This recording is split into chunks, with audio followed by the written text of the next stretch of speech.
സിദ്ദീഖ് ഇപ്പോഴും മുങ്ങി നടക്കുകയാണ് ഗൈസ്. പുള്ളിക്കെതിരെ പലരും ഇപ്പൊ രംഗത്ത് വന്നുകൊണ്ടിരിക്കുകയാണ്. കഴിഞ്ഞ ദിവസം ഈ കാണുന്ന അക്കൗണ്ടിൽ നിന്ന് ഒരു സ്റ്റോറി പുള്ളിക്കാരത്ത് ഇട്ടിട്ടുണ്ടായിരുന്നു. ഇവർക്ക് സിദ്ദീഖ് മുൻപ് അയച്ച ഒരു വോയിസ് റെക്കോർഡും അതുപോലെ തന്നെ ആ ഒരു ചാറ്റിന്റെ ഭാഗമാണ് ഈ സ്റ്റോറി ഇട്ടേക്കുന്നത്. അസൂയ കൊണ്ട് പറയണായിരിക്കും. എന്തായാലും വോയിസ് റെക്കോർഡ് നമുക്കൊന്ന് കേട്ടു നോക്കാതെ. കേൾക്കേണ്ട കാര്യം എനിക്കുണ്ട്. എവിടെയാണ് നീ?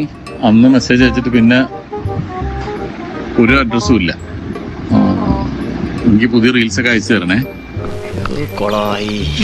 എന്റെ വ്യാകുല മാതാവേ, എവന്റെയൊക്കെ അസുഖം ഇതായിരുന്നല്ലേ? ഇക്കായ്ക്ക് എത്ര റീൽസ് വേണം? ഇവൻ സമനില തെറ്റി ചെയ്യുന്ന എനിക്ക് റീൽസ് ഒക്കെ അയച്ചു തരണേ. നിനക്ക് പെണ്ണുകട മനഃശാസ്ത്രം അറിഞ്ഞൂടാ. എന്തെങ്കിലും മതി പൊട്ടിത്തെറിക്കാൻ. അപ്പൊ ഉടക്കരുത്, പൊട്ടലിന്റെ ശക്തി കൂടും.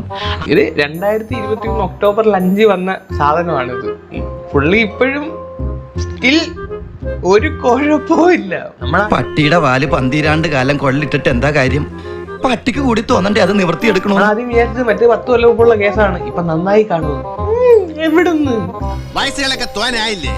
ഇനിയെങ്കിലും ഈ തറ വേലകളൊക്കെ നിർത്തി അവനെ ജോലികൾ ചെയ്ത് ജീവിക്കാൻ നോക്കണേ. എന്നിട്ട് റീൽസ് അയച്ചു കൊടുക്കുമ്പോ അതിനകത്തൂടെ പരിപാടി നടത്താനുള്ള പരിപാടിയായി. ഞാൻ അങ്ങനെ പരസ്യമായിട്ടൊക്കെ കുടുംബത്തേക്ക് ഏറ്റവും കൊള്ളൂല്ലേ? വേറെ വല്ല പെണ്ണായിരുന്നെങ്കിൽ ഓക്കെ. എന്റെ അടിയിലൊക്കെ പുള്ളിക്കാരത്തെ വേറെ കുറച്ച് കാര്യങ്ങൾ എഴുതി വെക്കുന്നുണ്ടായിരുന്നു. നമുക്ക് അതോടെ ഒന്ന് കേട്ടു നോക്കാം. That famous actor one ask me, എവിടെ പോണു? തൊണ്ട വെള്ളം നീ എന്താ ഫിലിമിൽ ട്രൈ ചെയ്യാത്തത്? നീ എറണാകുളം വാ, നിനക്ക് ഞാൻ ഒരു റോള് സെറ്റാക്കി തരാം. നിന്റെ പഴയ സ്വഭാവം മാറിയില്ലല്ലേ? ഏതാ ഈ പുതിയ ലൈൻ?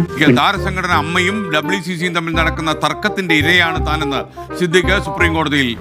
അത് ശരി, ഇപ്പൊ ഞങ്ങളുടെ കുഴപ്പമായ ഒരുത്തക്കേട് കാണിച്ചിട്ട് ന്യായം പറഞ്ഞു. നീ പറഞ്ഞില്ല എവിടെയാണ് ന്യായം? അണ്ണന്റെ സിഗ്നേച്ചർ എന്താണെന്ന് വെച്ചാല് ഹായ് മോളെ എന്ന് വിളിച്ചുകൊണ്ടാണ് അണ്ണൻ തുടങ്ങുന്നത്. ഇത് ഞങ്ങളുടെ ഭാഷയിൽ ലവ് എൻസൈക്ലോപീഡിക് മാനിയാണ്. ഇദ്ദേഹത്തിന്റെ ഒരു അപ്രോച്ച് എന്ന് പറയുന്നത് അതുവരെ മോളെ എന്നുള്ള സോ കോൾഡ് മോളെ, എല്ലാരെയും വിളിക്കുന്ന പോലെ മോളെ.